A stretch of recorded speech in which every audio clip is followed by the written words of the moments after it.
안녕하세요. 오늘 저희는 여러분께서 보내주신 아주 흥미로운 연구 자료 하나를 깊이 파고들어 볼까 합니다.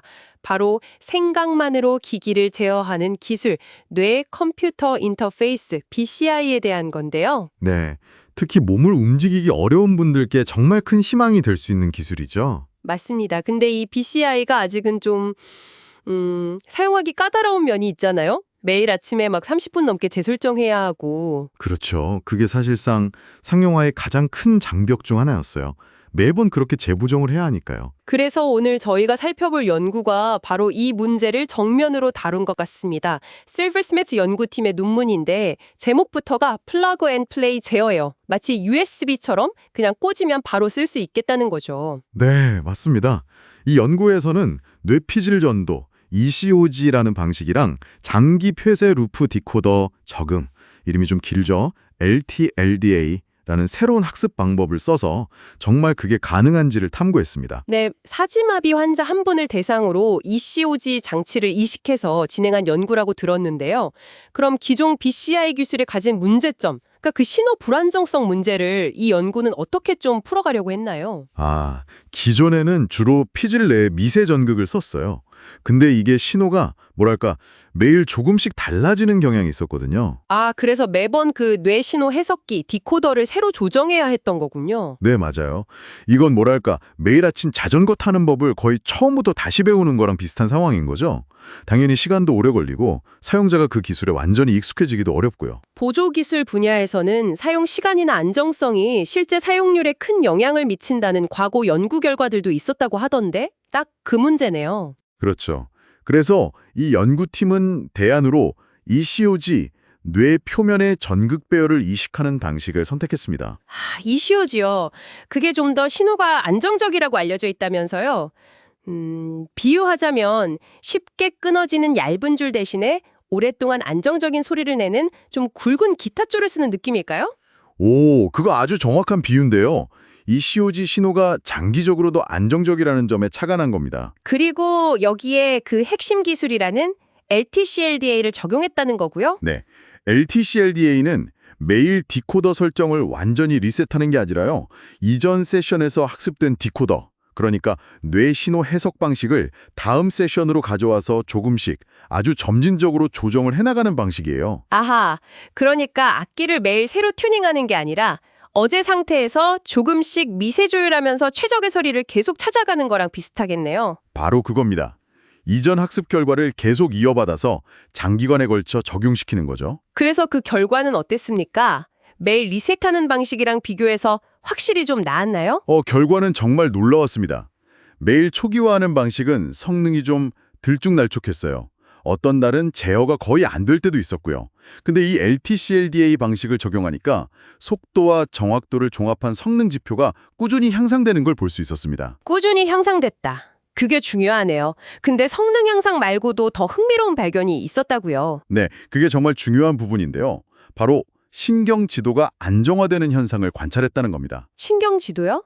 그게 뭔가요? 시간이 지나면서 디코더의 가중치, 그러니까 특정 뇌 신호를 어떻게 해석해서 제어 명령으로 바꿀지에 대한 규칙이 일정한 패턴으로 수렴하고 안정화되었다는 뜻입니다.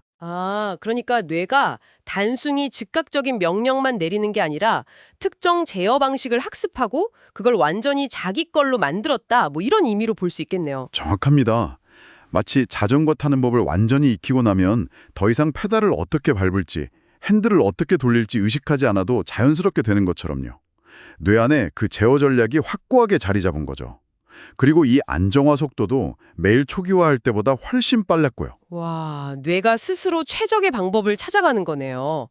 마치 정원서가 좋은 가지는 키우고 불필요한 가지는 쳐내는 것처럼 뇌도 중요한 신호는 강화하고 덜 중요한 신호는 약화시키는 그런 과정이 있었을까요? 네, 아주 적절한 비유입니다. 실제로 분석해보니 제어에 중요하다고 판단되는 특정 뇌파 대역, 예를 들면 감마2 같은 신호의 가중치는 점점 높아지고 상대적으로 덜 중요한 신호들의 가중치는 낮아지는 일종의 가지치기, 프루닝 현상이 나타났어요. 그래서 중요도 낮은 채널들을 좀 제외해도 괜찮았다는 건가요? 네, 심지어 가중치가 낮은 채널들을 제외하고 중요도가 높은 상위 25% 채널만 사용해도 성능이 거의 떨어지지 않았습니다. 효율적인 신경지도가 형성된 거죠. 정말 대단한데요. 그래서 연구팀의 목표였던 플러그 앤 플레이. 이게 정말로 가능했습니까? 매일 재보정 안 하고요. 네. 그게 가장 놀라운 결과 중 하나였는데요. LTCLDA를 통해 신경지도가 일단 안정화된 후에는요. 델타, 베타, 감마2라는 주요 뇌파 측징 3가지만 사용했는데도 마지막 보정 이후 무려 44일 동안 재보정 없이 안정적으로 컴퓨터 커서를 제어할 수 있었습니다. 44일이요? 와, 그럼 진짜 그냥 전원 켜고 바로 쓰는 수준인데요. 그렇죠.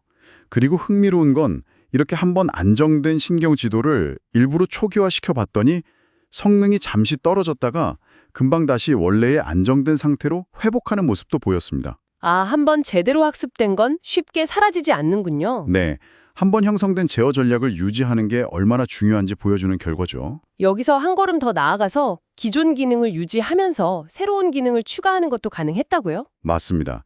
참가자가 기존의 커서 제어 능력은 그대로 유지하면서 추가로 생각만으로 클릭하는 신경 클리커 기능을 성공적으로 배우고 추가할 수 있었어요. 커서 움직이는 것 따로, 클릭하는 것 따로 학습해서 합쳤다는 거네요. 네, 심지어 첫 번째 클리커 A가 안정화된 후에 약간 다른 방식의 두 번째 클리커 B까지 성공적으로 추가했습니다. 말 그대로 기능을 차곡차곡 쌓아 올리는 게 가능했던 거죠. 와, 정말 대단합니다. 오늘 살펴본 이 연구 ECOG와 LTCLDA 방식의 조합이 장기간 안정적으로 사용할 수 있는 BCI의 길을 열어줄 수도 있겠다는 그런 강한 가능성을 보여주는 것 같습니다. 매일 번거롭게 재설정할 필요 없이 생각만으로 컴퓨터를 쓰는 미래가 좀 더 가까워진 느낌이네요. 네, 물론 아직은 참가자가 한 명이었기 때문에 이걸 바로 일반화하기에는 좀 이른 감이 있습니다. 더 많은 연구가 필요하죠. 그렇죠. 한계점도 분명히 있겠죠. 네, 그리고 현재로서는 ECOG 기반 BCI가 보여주는 최고 성능, 그러니까 정보 전송률 자체는 기존의 스파이크 기반 BCI, 비록 매일 재보정이 필요하더라도요, 그 최고 기록보다는 아직 조금 낮을 수 있습니다. 아, 성능의 최대치 자체는 아직 차이가 있을 수 있다. 네, 하지만 실제 사용 환경을 생각해보면 최고 속도나 정밀도도 중요하지만 어쩌면 매일 꾸준히 안정적으로 그리고 복잡한 준비 과정 없이 바로 사용할 수 있다는 점이 사용자에게는 훨씬 더 중요할 수도 있거든요. 이 연구는 바로 그 가능성을 아주 설득력 있게 보여준 거죠. 맞아요. 특히 움직임에 어려움을 겪는 분들에게는 정말 삶의 방식을 바꿀 수 있는 혁신적인 기술이 될 수 있으니까요.